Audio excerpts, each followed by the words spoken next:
Laisse-moi te poser une question qui peut sembler étrange au début. Et si la chose que la plupart des gens évitent le plus avec leur argent était justement la raison pour laquelle ils ne deviennent jamais riches? Oui, cela paraît presque contradictoire, parce qu'on nous a toujours appris à économiser, à réduire les dépenses, à protéger chaque pièce. Et bien sûr, la discipline est importante. Mais beaucoup vont tellement loin dans cette logique qu'ils deviennent radins dans les domaines mêmes qui pourraient transformer leur avenir. Ils protègent leur argent, mais ils ne le font jamais grandir. C'est là que commence le vrai problème. Beaucoup de personnes dépensent leur argent dans des choses qui perdent de la valeur dès l'instant où elles les achètent. Des gadgets, du divertissement, des achats pour impressionner les autres, des objets qui donnent l'illusion du progrès, mais qui n'apportent aucune vraie avancée. Pourtant, ceux qui bâtissent une richesse solide dépensent eux aussi de l'argent, parfois même plus que tout le monde. Mais la différence, c'est ce sur quoi ils le dépensent. Ils achètent du savoir, ils entrent dans de meilleurs environnements, ils investissent dans des compétences, dans des idées, dans des opportunités, dans des relations utiles. Et voilà la vérité que peu de gens comprennent vraiment. L'argent dépensé intelligemment n'est pas une perte. C'est un investissement dans la personne que tu es en train de devenir. Je me souviens d'une période où je manquais d'argent. Chaque billet comptait. Et à cause de cela, j'hésitais à dépenser pour des livres, des formations ou des occasions d'apprendre. Je pensais être prudent. Je pensais faire ce qu'il fallait. Mais un jour, quelqu'un m'a dit une phrase qui a complètement changé ma manière de réfléchir. Il m'a dit: si tu es prêt à payer pour te distraire, mais pas pour t'éduquer, alors tu investis dans ta fuite au lieu d'investir dans ton avenir. Cette phrase m'a frappé de plein fouet. Parce qu'au fond, la richesse ne se construit pas simplement quand tu gardes ton argent serré dans ta main. Elle se construit quand ton argent commence à travailler dans la bonne direction. Pense à cela comme une graine. Si tu gardes une graine dans ta poche, elle ne donnera jamais rien. Mais si tu la plantes dans une bonne terre, si tu l'arroses, si tu en prends soin avec patience, elle finira par produire une récolte. L'argent fonctionne exactement de la même manière. Si tu l'utilises seulement pour consommer, il disparaît. Si tu l'utilises pour grandir, apprendre et bâtir, il peut revenir multiplié. Et c'est là qu'intervient un principe puissant. Si tu veux gagner plus, tu dois devenir plus. Beaucoup de gens pensent que le secret pour gagner davantage, c'est juste trouver la bonne opportunité, le bon travail ou le bon moment. Mais la vérité est plus profonde. Ton revenu dépasse rarement ton niveau de développement personnel pendant longtemps. Tu peux avoir de la chance une fois. Tu peux tomber sur une opportunité exceptionnelle. Mais si ton état d'esprit, tes compétences et ta valeur n'augmentent pas, l'argent finit souvent par disparaître. Je me rappelle d'un moment où je travaillais dur, très dur même, et pourtant les résultats n'étaient pas à la hauteur de mes efforts. Je donnais du temps, de l'énergie, de la volonté, mais je n'avançais pas comme je l'espérais. Puis quelqu'un m'a posé une question simple, mais puissante. Il m'a demandé: combien de temps passes-tu à travailler sur toi-même? Pas sur ton travail, pas sur tes tâches, sur toi-même. Et là, tout a changé dans mon esprit. Parce que j'ai compris que je passais énormément de temps à faire, mais très peu de temps à grandir. Je m'occupais de mes responsabilités, mais je ne développais pas assez la personne qui devait porter une vie plus grande. À partir de ce moment-là, j'ai commencé à investir sérieusement dans mon évolution. Livres, formations, conférences, apprentissage, communication, leadership, compréhension financière. Je n'attendais plus d'avoir de l'argent en trop. J'ai commencé à considérer cela comme une priorité, comme une responsabilité. Et plus j'apprenais, plus ma manière de penser changeait. Plus ma manière de penser changeait, plus j'osais agir différemment. Et plus j'agissais différemment, plus les opportunités apparaissaient. Tu vois, des compétences comme la communication, la discipline, la persuasion, le leadership et l'intelligence financière ne sont pas de simples talents. Ce sont des actifs. Et les actifs, avec le temps, produisent davantage. Plus tu les développes, plus tu deviens utile. Plus tu deviens utile, plus le marché te récompense. Voilà pourquoi le plus grand investissement que tu feras dans toute ta vie, ce n'est pas dans un objet, c'est pas dans une apparence, ce n'est pas dans une distraction, c'est dans toi-même. Mais il y a encore une autre vérité que beaucoup refusent d'accepter. Si tu veux avancer plus vite, tu dois parfois accepter de payer pour apprendre plus vite.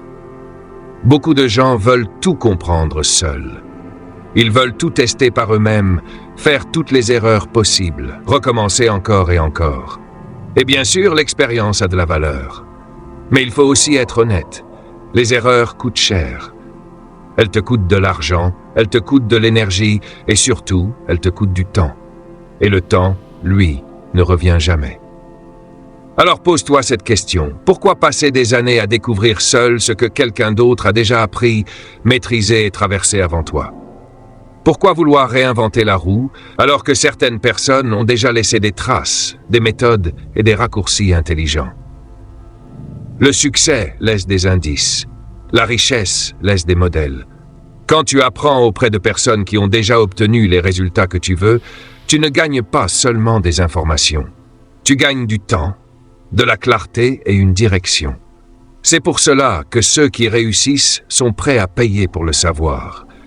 Non pas parce qu'ils aiment dépenser, mais parce qu'ils comprennent qu'une seule bonne idée, au bon moment, peut changer complètement la trajectoire d'une vie. Et c'est peut-être là que commence la vraie transformation. Le jour où tu arrêtes de voir certaines dépenses comme des pertes et où tu commences enfin à les voir comme les semences de ton avenir. Partie 2. Mais ce n'est pas tout. Parce qu'après avoir compris qu'il faut investir en soi, il y a une autre différence silencieuse qui sépare ceux qui restent bloqués de ceux qui construisent une vraie richesse.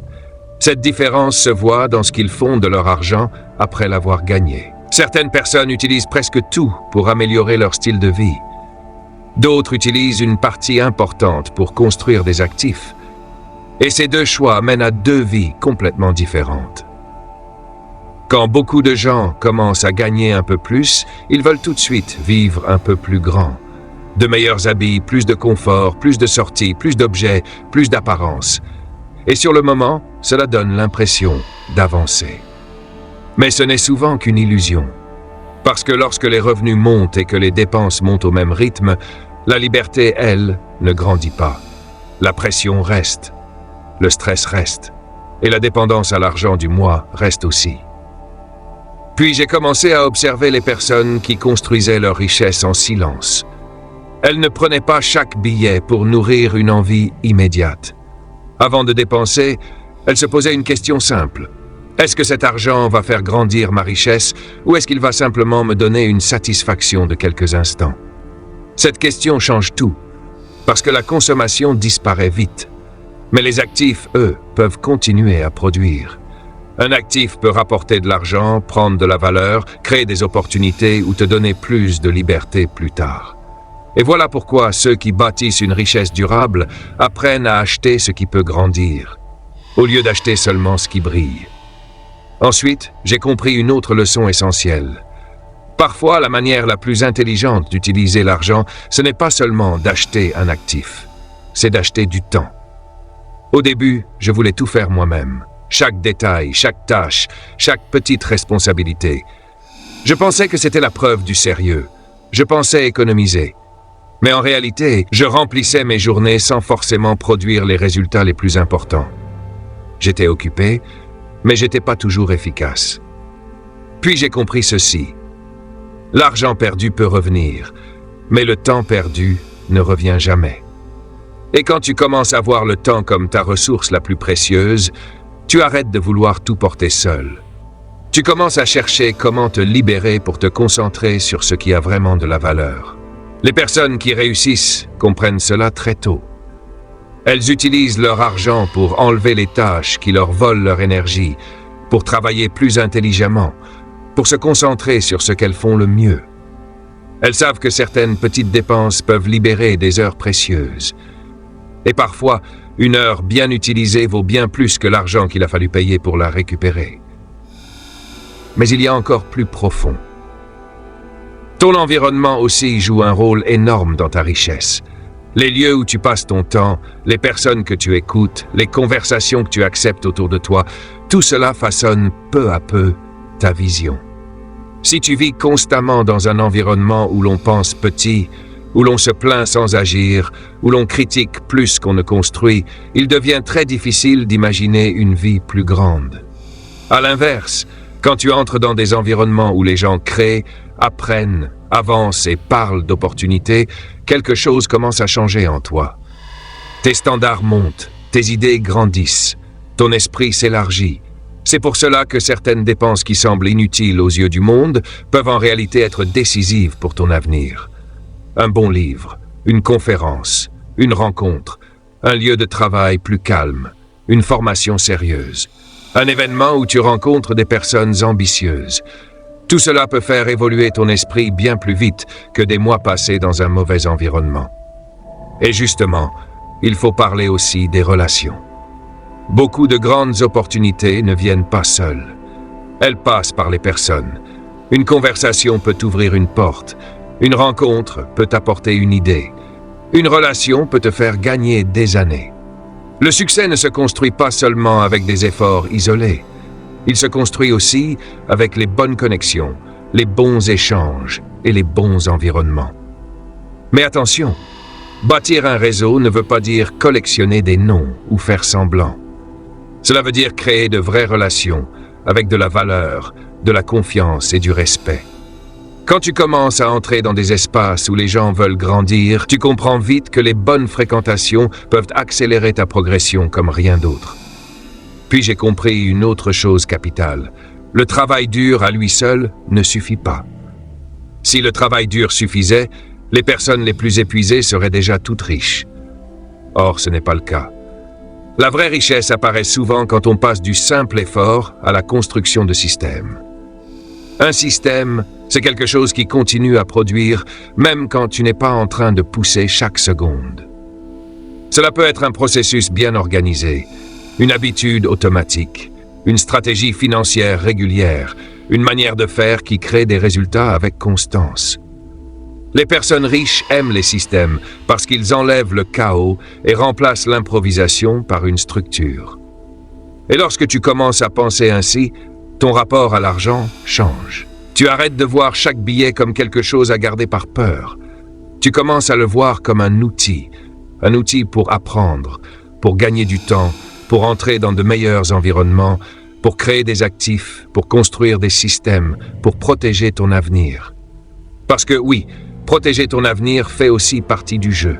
Construire de la richesse ne veut pas seulement dire gagner plus. Cela veut aussi dire préserver ce que tu bâtis. Avoir une réserve, prévoir les imprévus, éviter qu'un seul problème détruise des années d'efforts. Les personnes sages ne vivent pas dans la peur, elles se préparent. Et enfin, voici peut-être la vérité la plus importante de toutes. L'argent est un serviteur, pas un maître. Mais beaucoup de gens le laissent être dirigé par leurs émotions. Une envie soudaine, une frustration, un besoin de montrer quelque chose, une comparaison avec les autres, et l'argent disparaît. Les personnes qui bâtissent la richesse apprennent à dépenser avec intention. Chaque dépense a un but, chaque choix est aligné avec une vision.